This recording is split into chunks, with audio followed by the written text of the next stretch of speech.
Hey guys, Eddie from Advantage America. We have special guest Dan Dobbs today. Hi, Eddie.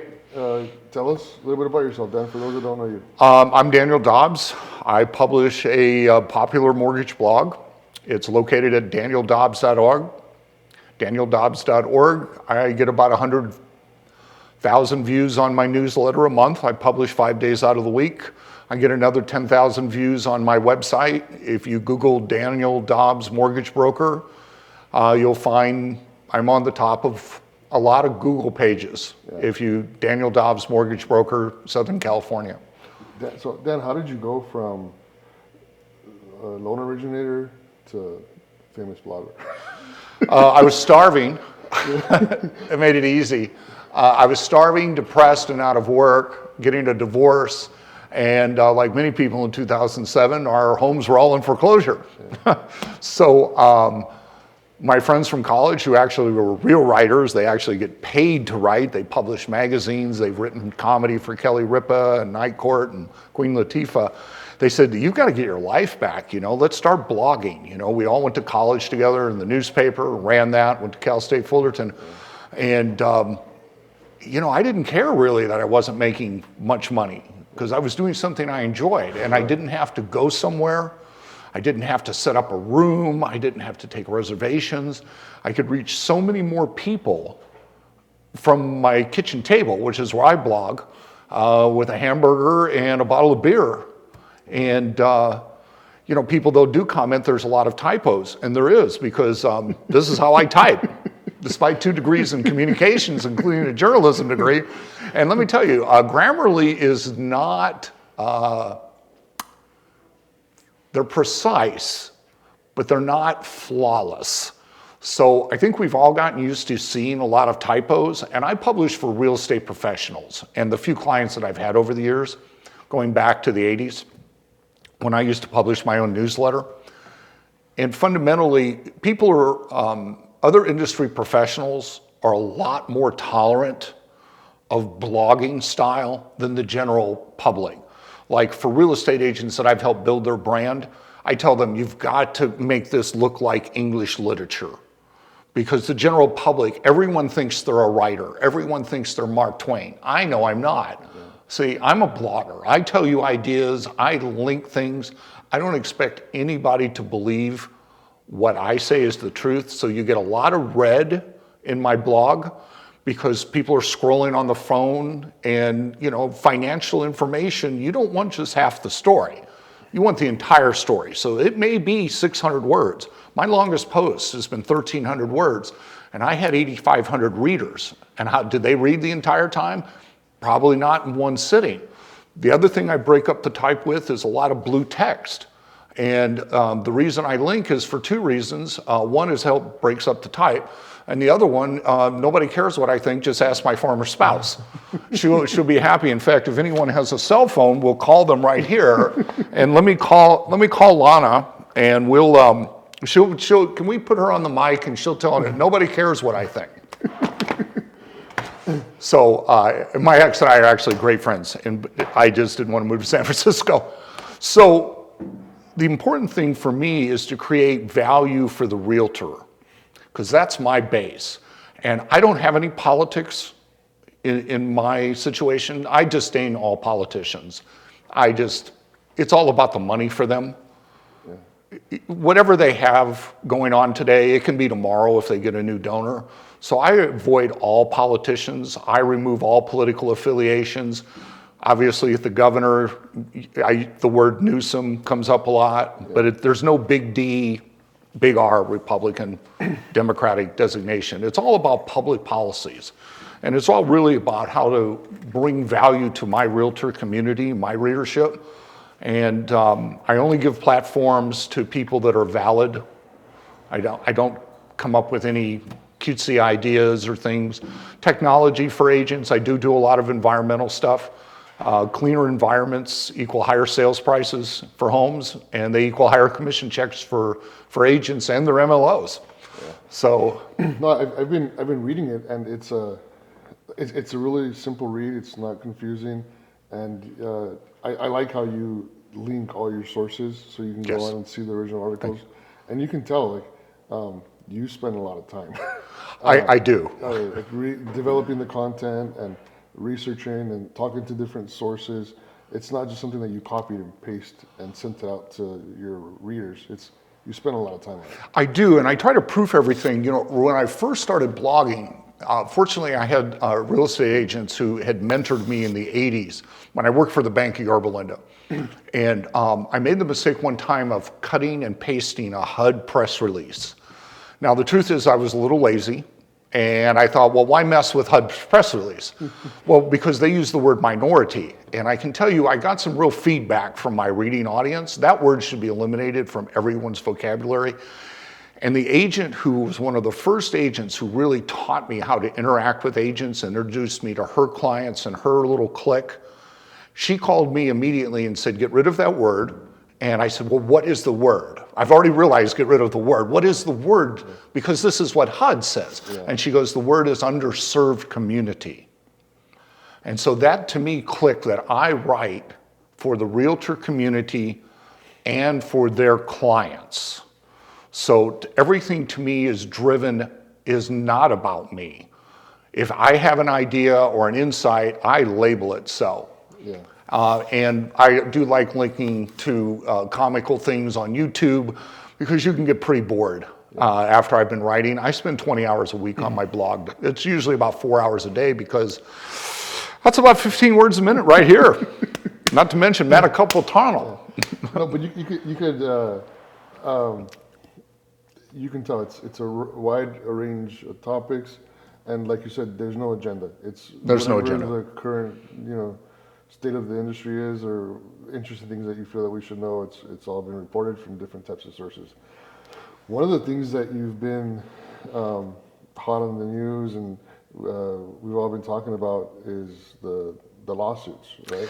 From the Buyers Agents Commission and otherwise known as the Commission bombshell lawsuit.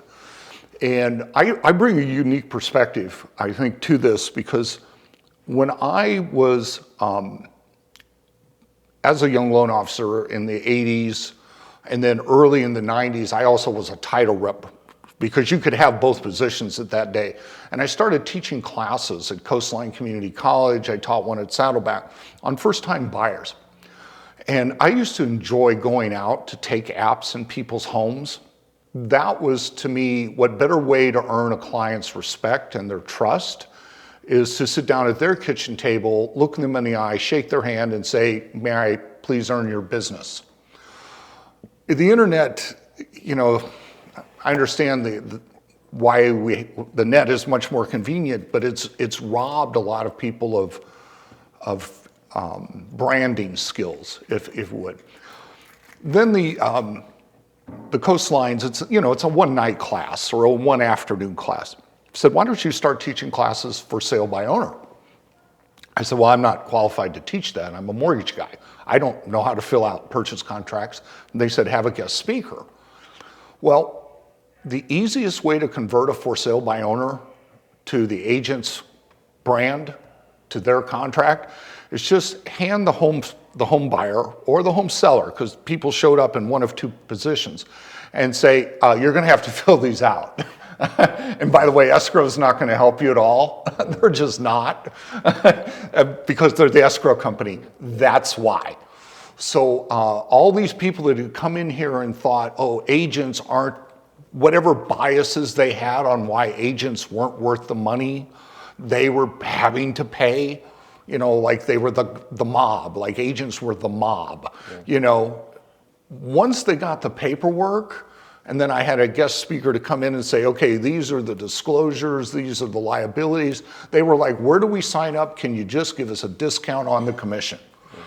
So when I would go out to listing appointments with the agent to take the loan app, and it was pretty tedious, is that I noticed sellers fall into one of three camps. And one is, okay, I've already checked out these person's references, I've done business with them before, and they're happy to negotiate whatever fee and service that is appropriate. Those are the easiest appointments to close for agents. The other, and I've had this with the loan people too, that I get out to their house and they think they're smarter than I am. They think they're smarter than the agent. And they, with this new buyer commission lawsuit, we're gonna run into the same parallel. And the parallel is this: everything's for free, it's on the internet. I don't have to pay anything.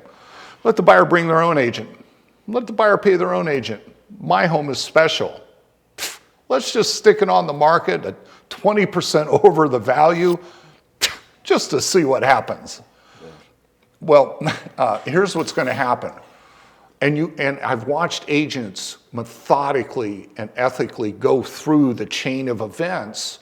This is what happens when your home will sell, and go through all of the steps. And for the seller to know the agent is being completely forthright and truthful with them, only to have them at the end of it say, I don't care, I'm going to want to list it at 20% over the value, and that's your problem.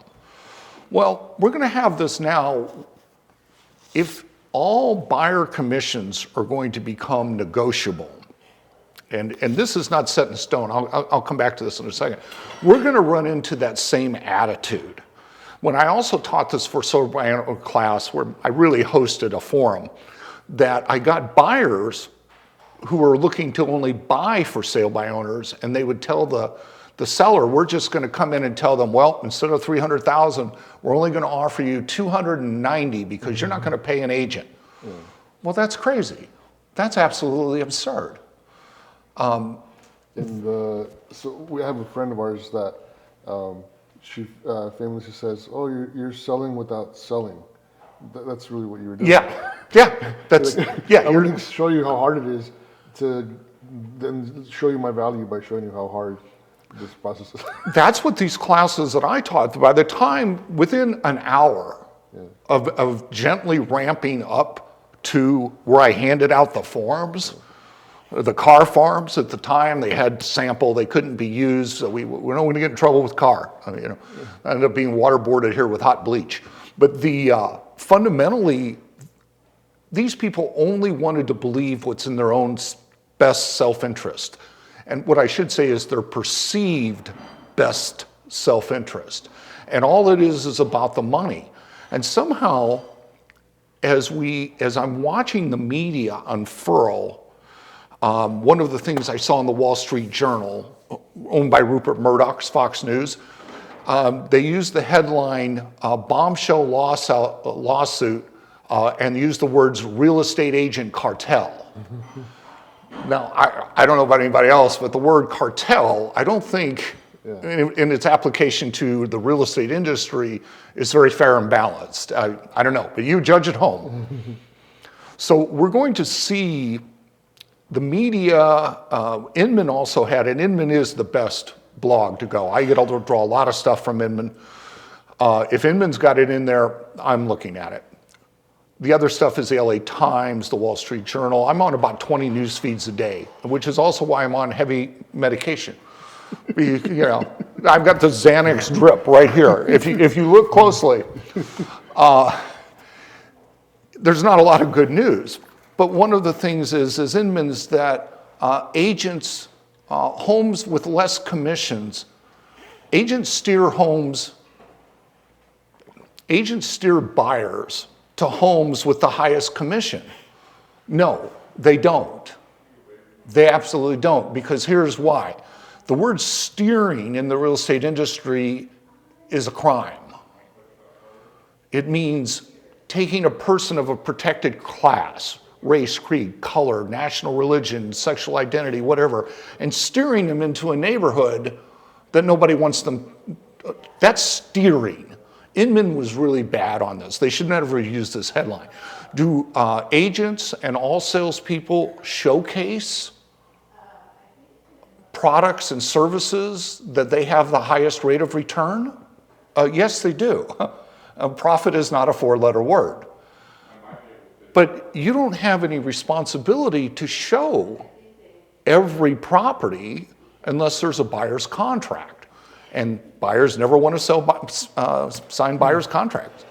Hey Dan, so there's no secret, right? In California, there's a housing shortage. Correct. So with these changes down the line, How do you think that's going to affect the new builders? Building is not going to catch up anytime soon.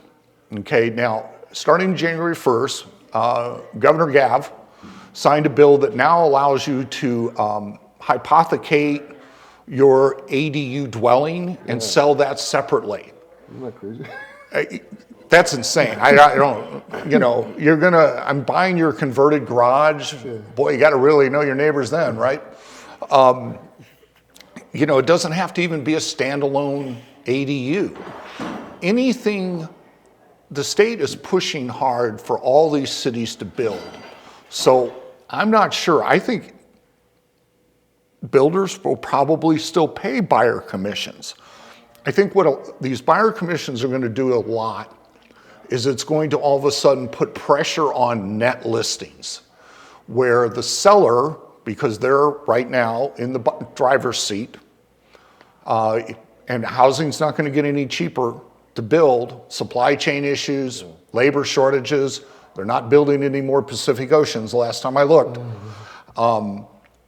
We have a land shortage. In fact, one of the articles that'll be coming out is the lot shortage we have in Southern California. So until a lot of these commercial developments that are now up in San Francisco, some of them are 50% empty or in arrearage on their payments.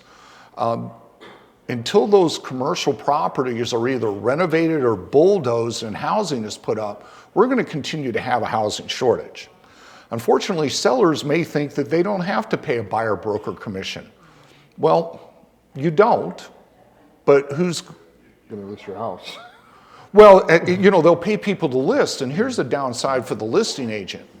If you don't have two agents working in conjunction for the best of everybody, themselves, their clients, the whole fiduciary duty, and instead you're just the listing agent advertising into the universe of buyers, how many more open houses are you going to set? I mean, when was the last time I don't really see many open houses ever being sat in the last 5 years. Yeah. Part of that was COVID. Maybe they got out of all the practice.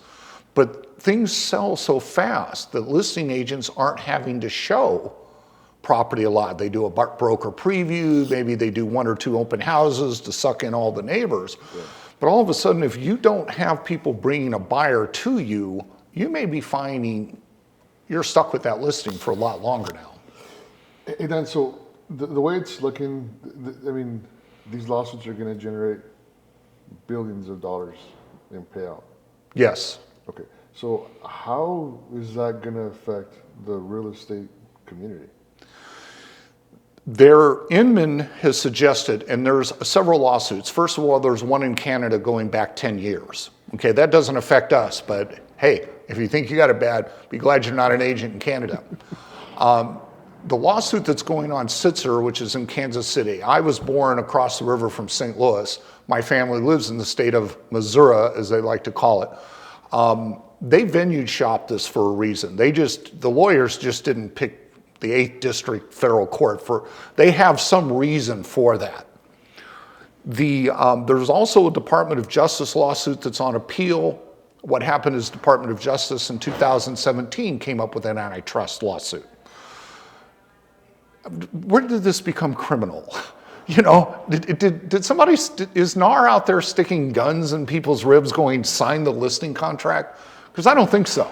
People are signing this of their own volition. So that lawsuit, to be honest, NAR spread some money around. You can find it on their website, their donations to different politicians, and it went to both sides. And that lawsuit at the Department of Justice got settled. Okay, the Department of Justice tried to bring it back. That's got thrown out. No need to worry about that at any time soon.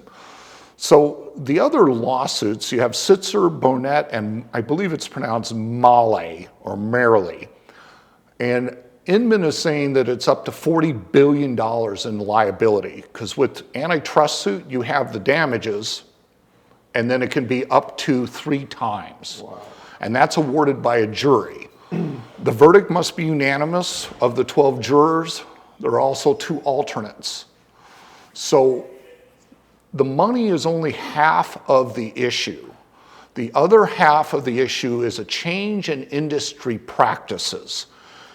And there have been several companies that have settled. Your viewers can Google NAR settlements or real estate settlements. And the money wasn't that much, but the companies, the real estate franchisors have agreed to do other things. For instance, there's now going to be a whole set of disclosures, up to 3, where you have one when you make the contract, you have another when the offer is accepted, and then another one before title is transferred, outlining all the commissions. Well, this is going to drive everybody crazy. Probably every buyer is going to have to be on a buyer-broker agreement. My experience in 40 years, and I know they are enforceable. You know, the California Association of CAR does a really good job of creating contracts and keeping agents out of legal problems. But I've rarely seen a file where it has a buyer-broker agreement in it. I don't think most buyers are going to see the need. They're going to think, well, I'm just going to go to the listing agent. Well, you never want the same person defending you at your trial for your hanging than you want prosecuting you. Each side should have their own representation. Buyers think they're going to save money. They're not. The seller is always going to get the top dollar for their property, whether they're paying 2%, 10%, or no percent. That's just the nature of the product. Yeah. I think it's definitely going to cause a shift in business practices because Yes. The companies involved in the lawsuit, like nobody likes to lose money, and they're going to lose a shit ton of money with these lawsuits. Yeah, and so it's okay to swear on this? Yeah. They're not going to lose. They got a hell of a lot of money. They're not going to lose for long. They're going to recuperate their money somehow, whether it's cutting your commission or charging you a desk fee, or hey, now it's 5 cents to make a copy instead of free. Well, and that is whatever the agents are going. There's going to be a contraction of the market. There are 2 sources of profits for regional and large franchisors. I'm not going to speak to independents because every independent office has their own business model. So I'm not going to speak to that. Fundamentally, the new agents who are coming in that are most likely to work and run around with buyers, they're not going to come into the business because they're just learning how to run the computers. And now they're asking for buyer-broker contracts. It's just another layer. So you're going to have a lot less people paying NAR dues, CAR dues, licensing dues to the Department of Real Estate. We're going to see a whole lot less of that. And we're going to see the contraction because, for the most part, the large franchisors, A and B Realty, that's in all 50 states, are built on a profit model of the 5 to 6% real estate commission. Is that price fixing or is that negotiating? I'm not a jurist. I'm not the judge. I'm just the messenger in my blog. Please don't send me nasty letters. Nobody has. They've had people question why I have given this subject a platform. Well, because it's the news. Right. It's what's coming, whether we stick our heads in the sand. It is my opinion that, to be honest, NAR has had its distractions right now with some ancillary lawsuits in Chicago. The problem is that they have not prepared their rank and file for what were the possibilities. They've seen things coming down the pipe. When this action got certified as a class action, when trial dates were set. But they've just kind of done what the British did in the Second World War with Churchill, just keep calm and carry on. Well, there was no alternative. The British were being bombed into oblivion by the Nazis. There's alternatives here, and Carr really hasn't addressed them. Do you think that like the multi-listing services, and they're going to go away? I have some notes here. Go ahead. Okay. And one of the things that Inman was pointing out, the most noted as I was going through comment sections, is that there will be no centralized source for available home for buyers, sellers, or brokers. So who's going to maintain that national database? Zillow? Well, Zillow was one of the posts, maybe. Yeah. But there will be other companies that will fill that role. But are they going to charge? Are people going to have to pay for their advertising to get on there? Because Zillow pretty much just downloads stuff. I'm not an agent, I don't sell property, but it's my understanding, pretty much just scoops them up off the MLS. Yeah. In fact, NAR and Zillow had kind of a partnership many years ago. And a lot of agents got sideways with NARS for co-opting what was then considered proprietary information, and they withdrew out of NAR. So, and then Zillow allegedly was poaching people from NAR, and then that got into a whole lawsuit, and this is why I never get into politics. I just leave it in somebody else's hands for who wrote that. I think that if Zillow and companies if it happens, it'll benefit them a lot because of all the information that they're going to be able to collect from their users and then generate other streams of revenue like Google does, you know? Well, yes, and what a lot of the consumers, buyers and sellers don't understand is they see the front end of the real estate website. They see 123 Main Street, 4-bedroom, 3-bath, beautiful photos. What they don't show, and this is what the MLS, you can only get to it by being licensed, is like day sleeper. You know, you're not going to want that on Zillow. Yeah. You know, come show the property. Day Zillow, don't worry about the dog. Loves will lick you to death. Day sleeper, you can rob the house when they're at night shift. That's when to come over and rob the house. Right. No, a lot of what the MLSs and the realtor community does is to protect the seller's privacy, the legal information, the data. Maybe it's a divorce sale. Maybe one of the people in there are on hospice and you can only show during certain times. You don't want this stuff out on Google. Yeah. And I don't think there's any company set up to fill that void. Huh. Interesting. So, when we come out of this, okay, so I think that, I don't think this is necessarily bad. I think this is good because there's a lot of realtors that, I'm sorry, like they're not qualified. There's a lot of salespeople in every sales job in the world, whether you're down at AT&T, Verizon, Chevy trucks. Salespeople in general. Just because the commissions are so lucrative. That's right. Any sales job, like a lot of unqualified people. And if you're going to be paying a commission to somebody, I like to pay it to a qualified professional. Yes. Rather than somebody who does it part-time. Well, and this is going to be the contraction of ABC Realty, who has 4,000 agents. And they go out and they say, oh, Mr. and Seller, we're not even going to have to put it in the MLS, and we're going to give you a discounted fee because we have 10,000 agents here in the Southland. Yeah. Well, you're not going to after this. The one fact that everybody does agree to is about 50% of the agents are going to be leaving the business. Now, many of them were never qualified. Not everybody is cut out to be a salesperson. I can't sell computer equipment. I'm not allowed to handle power tools around my friends either, okay? Or if you look at this, the way I do my outlines, I'm not allowed to handle a graphics program either.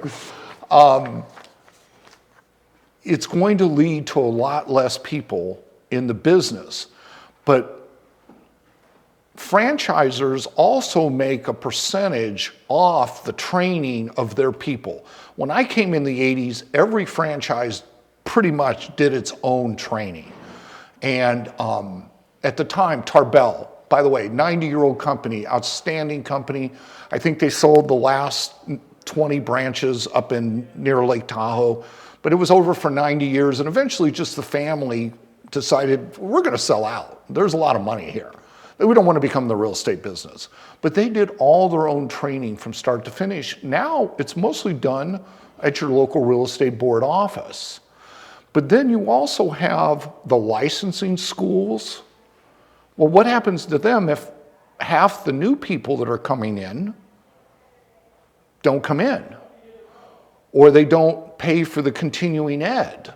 So this is going to affect a lot of the industry that people aren't thinking past the lawsuits yet. Yeah. So there was a big disruption in insurance about 15 years ago, and the disruption was the internet. Yes. Okay. So what happened? You had Progressive, Geico, and a few other companies that were direct to consumer and totally disrupted the agent broker, independent agent model, right? And so funny story, I went, so one of my companies did a training, and the name of the workshop was how to compete with Geico, Progressive, etc., right? So, I mean, you can just imagine the room was filled, like, okay, like let's find out how we're going to compete with Progressive, you know? And the trainer that day, the very first thing out of his mouth, okay guys, you came here to learn how you're going to compete with Progressive. You ready? You're not. You're not. You're not. I know. Progressive has like millions and millions of dollars at their disposal to advertise. Right. And you're not going to compete with Progressive or Geico. Like, sorry. But you're going to play a game where they cannot compete with you. That's right. And what game is that? The local expert. You are going to be the local expert in your community. So you're going to be involved in church, in the soccer games, in the baseball field, whatever is in your community, and become the local expert in your community. So that when the people in your community need insurance, oh, Eddie, call Eddie. They're not going online to Google. You know, like back in the day, you remember this, like, oh, I got a guy. Right, I got a guy that knows a guy. Yeah. Yeah, and that's how my insurance guy, you know, because I've been in the business for so long, oh, I got a guy. I got a guy, call this guy, call the insurance guy. And I think that's gonna have to happen in the real estate market too. You're gonna have to take the time to start going to the Chamber of Commerce and doing all these little things that realtors used to do in the, a long time ago, and build their network and build their brand and have a presence in their community, so that then you can do the double ending and things like that. You know,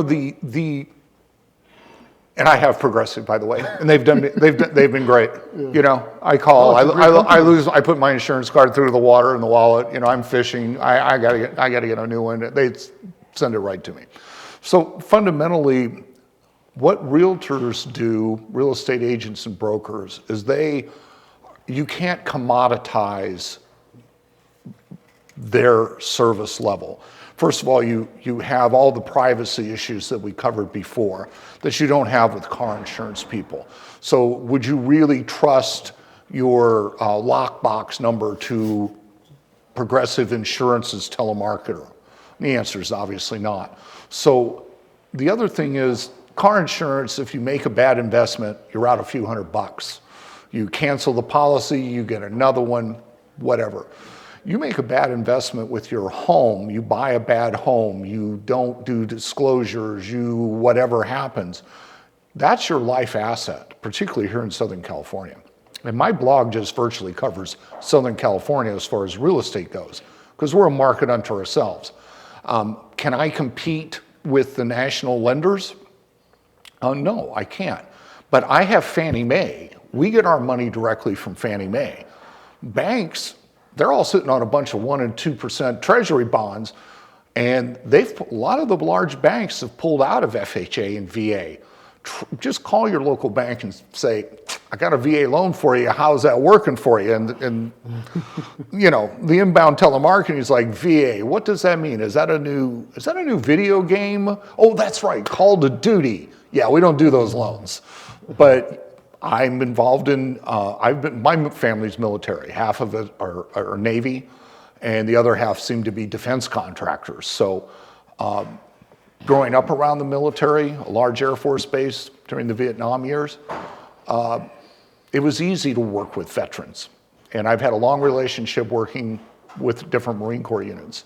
So you can't commoditize an agent like you commoditize insurance, but they're going to try. Well, what I was referring to more is the branding. Oh, the branding, the agents yes. are going to have to do, and having the local presence in the community, and being the guy. They are going, and that was very common.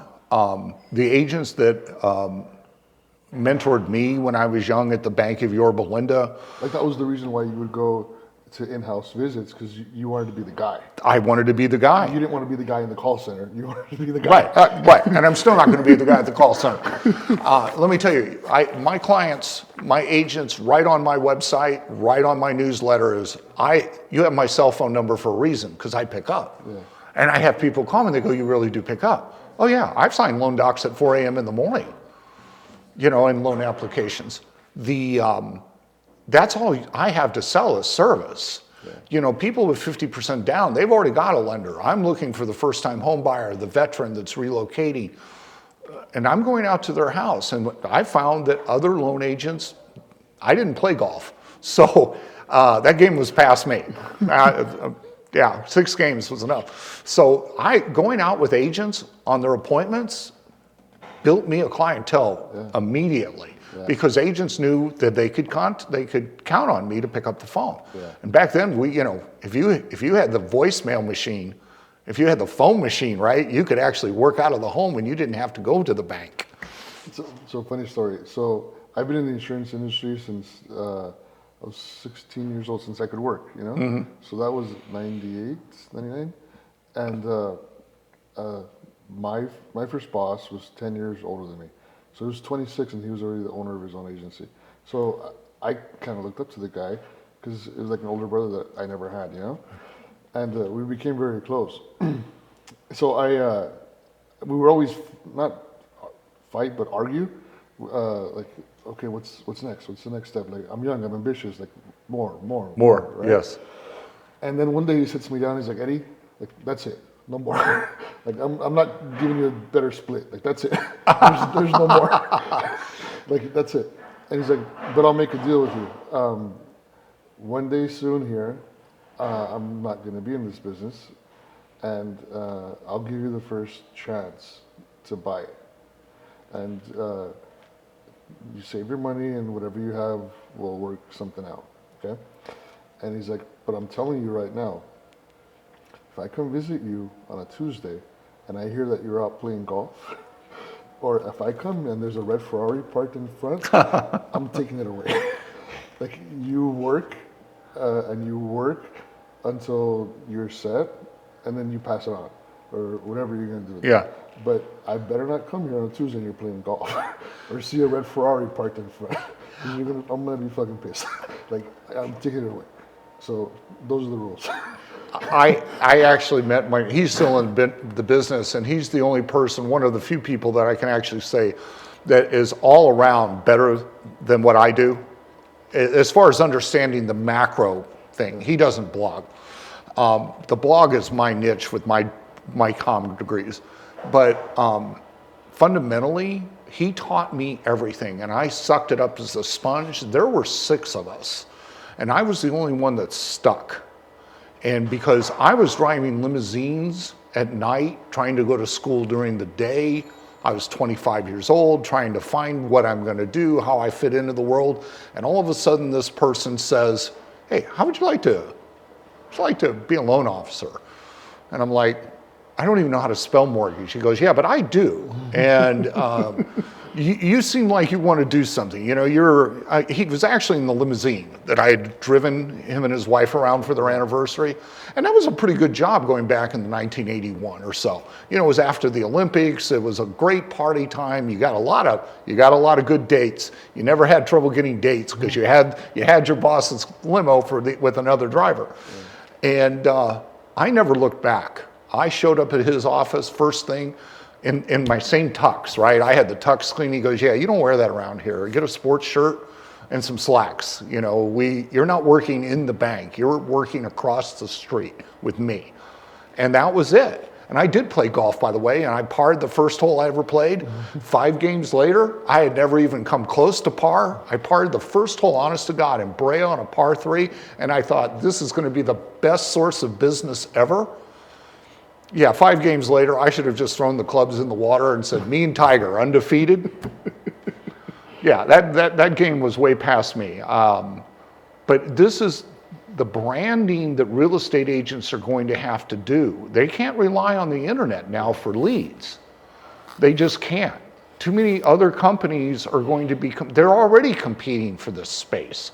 Yeah, and in one of your blogs that I read recently, so you talked about like tools for the future agent, and like you mentioned like Fiverr, whatever. Oh, yes, I'm Fiverr.com. Yeah, so I think tools like that are going to become more important, like the AI, using ChatGPT and all that, using Fiverr, figuring out how to combine those things, whether it's hiring VAs, virtual assistants. Virtual assistants are going to be big, and agents are on the cutting edge of technology. I think, unfortunately, they've become too dependent on technology and transaction coordinators because the branding they seem to get rid of. You know, in the past, when I grew in the business, they kept telling agents, you got to get 100 no's to get a yes. Well, that yes isn't an agreement to sign a contract. The agreement is you've got one lonely person you're knocking on doors who's willing to talk to you. So getting 100 no's to a yes was never a workable thing.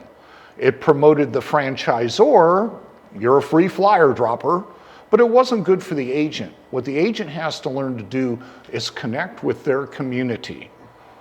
You know, one of the things coming up on the ballot, for instance, is capping these oil wells. In a lot of the communities we have, California and Southern California, the number's been as high as 13,000 uncapped abandoned oil wells. Well, the oil industry doesn't want to have to go back and cap those. They want to be able to continue to extract. Well, is that a community, is there any downside to being involved in cleaner communities, beach cleanups? Neighborhood watch. You know, there's a lot of things you can get involved with in your community that agents can do that'll brand them as a member of the community, not just the salesperson looking for a fat commission check. Isn't it funny how things have changed? I was having this conversation with an agent earlier today, and we're talking about the next generation of, people. Yes. So the conversation was, do you remember when, we go back 50 years, only one person worked. Mom stayed home, dad worked. It was usually how it worked out, right? Mostly. And then with the, which we'll get into next, the affordability. As things become more expensive, okay, so that worker didn't do enough to raise his salary to maintain with inflation. So now he can't afford a house. Now we need 2 incomes to afford the house, right? So now you have mom and dad working and the kid in school, daycare. Before, you had mom staying at home doing the value system and family values and all these things. And kids were raised in a community. Yes. Like when I grew up, it did take a village to raise the children. When I grew up, I got home, threw my backpack wherever, and ran outside to go play. I'd stay outside till the sun came down. Yeah. And all the moms in the neighborhood were sort of just like watching. Yes. Making sure nobody kills themselves. Try to keep the stitches down to just one simple compound fracture per year. And stuff would happen, but we would learn, right? And we got stronger for it. But with the affordability of housing, it's really changed. How do you see this going? I think the millennial generation is changing the world already. And as a boomer, We did some good things, but before the boomers, women were working outside the home. It was called the Second World War, Rosie the Riveter, and a lot of women preferred to it. My mom worked in a law office. She married my father. On their second marriage, my father adopted us. She worked from home. She had no intention of giving up her career. And we did have the extra car when most families only had one. Did we have a slightly bigger house? Yes. My father was an aerospace engineer. We weren't hurrying for money, but my mom preferred to work. The millennials now, they're not going back to the office specifically. They intend to have it all. They intend to be there for their children. And if you make them go back to the office, they will go on Fiverr, or they will go to some coding company, or they will do another job where they don't have to go into the office, because nobody makes any money driving to the office. Yeah. You know, it's the millennials generation is much more balanced, in my opinion, and real estate agents and the real estate community are going to have to adapt to that. Yeah, I think that if you're a realtor or pretty much in any sales, right? Because nowadays you can't buy a freaking car under $1,000 a month. Like they're so not really expensive with the way interest rates are, you know, as well. Oh yeah. Yeah, I have a customer who bought an Escalade, $2,700 for an Escalade, and he gave $20,000 down. I'm like, did you buy a house or did you buy a truck? Yeah. Well, I have a 2007 FJ Cruiser with 290,000 miles on it, and I'm keeping that car indefinite. I will buy a new car before I give that one up. But not everybody can afford to have a $2,700 car payment, not mortgage. No. Car payment. Where do you find like these buyers? And the same for homeowners, right? If you're going to buy a house in Temecula, you have to be making $120,000 minimum. Oh, I would think minimum, because at a 42%, 40 for the debt ratio? Fannie will allow banks, because of the Great Recession that was caused by the Great Bank bailout, are limited to 42.9, where Fannie will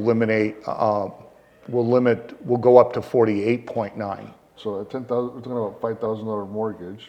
That if there's no other debt on your credit report, you're going to have to make $10,000 a month. Well, that's a $600,000 house. You can't find a $600,000 house. No, you can't. No, you can't. So it's closer to 15, 20,000. Where are you going to find that buyer? I don't know. You're going to have to shift, like priorities. Well, your market also, because we talked about the next generation. The next generation is making that kind of money. Well, yes, they're tech. Everything's tech. The architects, engineers. STEM. Yeah, they are making that kind of money. And they do have the dual income, 10,000 plus each, you know, and that is the next. They do now, but will they in their 40s? We don't know.